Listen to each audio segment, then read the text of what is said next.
हर हर महादेव, जय शिव शंकर।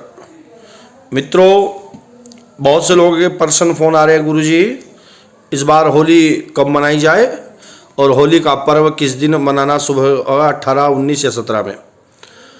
तो मित्रों, होली का पर्व फाल्गुन मास के शुक्ल पक्ष की पूर्णिमा तिथि के दिन मनाया जाता है और पूर्णिमा तिथि में ही होलिका का दहन करना शास्त्र सम्मत शुभ होता है। तो पूर्णिमा तिथि 17 मार्च 2022 दिन बृहस्पतिवार को दोपहर 1:20 के बाद प्रारंभ हो रही है और संध्या काल के समय भी यानी कि शाम के समय भी पूर्णिमा तिथि रहेगी। 18 तारीख में दोपहर 1 बजे के बाद पूर्णिमा खत्म हो जाएगी। उसके बाद प्रतिपदा पड़वा तिथि प्रारंभ हो जाएगी और पड़वा तिथि में होलिका फाग रंग की होली मनाई जाती है। तो इसलिए शास्त्र सम्मत 17 मार्च दिन बृहस्पतिवार को ही होलिका पूजन का पर्व और होलिका दहन का पर्व मनाना चाहिए।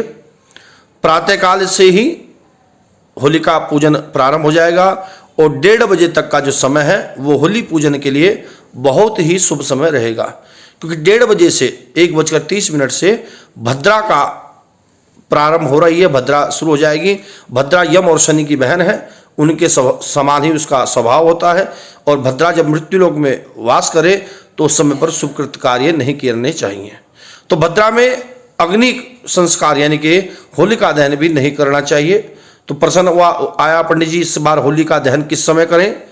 तो होलिका का पुंज काल और मुख काल को त्याज्य करते हुए यदि होलिका दहन करना आवश्यक है तो प्रदोष काल में ही होलिका दहन करना चाहिए, क्योंकि इस समय पर भद्रा मध्यमा स्थिति में रहती है, ना वो मुख के स्थान पर ना पुंज के स्थान पर होती है, जिस कारण से होलिका दहन कर सकते हैं। तो प्रदोष काल शाम 6:28 से शुरू होगा और रात्रि 8:58 तक रहेगा। यानी कि आप कह सकते हैं कि शाम 6:30 बजे से लेकर के रात्रि 9 बजे तक प्रदोष काल में होलिका का दहन करना शास्त्र सम्मत मुहूर्त चिंतामणि के अनुसार बहुत ही सर्वश्रेष्ठ है।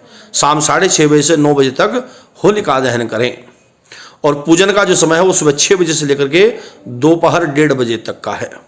किसी कारण से आप 6:30 बजे से लेकर के 9 बजे तक होलिका दहन नहीं कर सकते तो कृपा कर 9 बजे के बाद होलिका दहन ना करें और उसके बाद रात्रि में 1:10 पर भद्रा समाप्त हो जाएगी।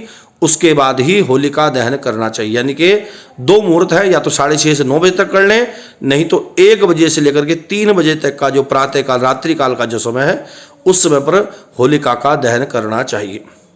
तो मित्रों, इस बार 17 मार्च को ही होली मनाएं और 18 मार्च को रंग की होली खेलनी आपके लिए शुभ रहेगी। होलिका के दिन जिस समय पर होलिका दहन हो रहा हो उससे कुछ समय पूर्व एक पानी वाला नारियल लें। उस नारियल को संध्या काल के समय अपने घर में सब परिवार के ऊपर से उतार लें, सब घर में घुमा करके सब सदस्यों के ऊपर से उतार करके जलती हुई होली के समय पर या संभव हो तो उस समय पर, नहीं तो उससे कुछ समय पहले भी जा करके उस नारियल को आप होलिका के अंदर रख सकते हैं। कहते हैं होली के दिन नारियल की बलि, नारियल की भेंट देने से घर के अंदर सबकी आयु दीर्घायु होते हैं और भक्त प्रहलाद को जिस प्रकार भगवान नरसिंह ने बचाया था उसी प्रकार नरसिंह भगवान अपने भक्तों की रक्षा करते हैं। किंतु एक नारियल की बलि अवश्य ही होलिका दहन के समय पर आप अपने परिवार के ऊपर से उतार करके चढ़ा करके आए। और बहुत सारे उपाय हैं, क्योंकि होली और दिवाली के समय पर तंत्र शक्तियाँ, नकारात्मक शक्तियाँ बहुत प्रबल होती हैं। किसी भी प्रकार की व्याधि हो, परेशानी हो, व्यापार की, नौकरी की, रोजगार की, तो आप मुझसे बहुत जल्द संपर्क करते हुए होलिका के लिए किए जाने वाले अन्य उपायों के लिए संपर्क कर सकते हैं। ये उपाय आपके लिए बिल्कुल निःशुल्क होंगे। आप मुझे व्हाट्सएप कर सकते हैं, आप मुझे कॉल कर सकते हैं, क्योंकि होलिका में किए जाने वाले किसी भी क्रिया को करने से वो निष्फल नहीं जाती। तो भक्तों, भाइयों, बहनों, आप मुझसे संपर्क कर सकते हैं। मेरा व्हाट्सएप नंबर अभी स्क्रीन पर चल रहा है, आप उसे देख करके आप मुझे व्हाट्सएप कर सकते हैं। होलिका के लिए अन्य उपाय को पूछ सकते हैं। कोई भी किसी प्रकार की बाधा परेशानी हो संपर्क करिए। तो 17 मार्च को होली मनाएं, 18 मार्च को फाग, और आप सब पर भगवान नरसिंह की कृपा बनी रहे, आपके परिवार पर कृपा बने रहे, ऐसी मैं कामना करता हूँ। ये होली का पर्व आप सबके लिए मंगलमय हो। राधे राधे, हर हर महादेव, जय शिव शंकर।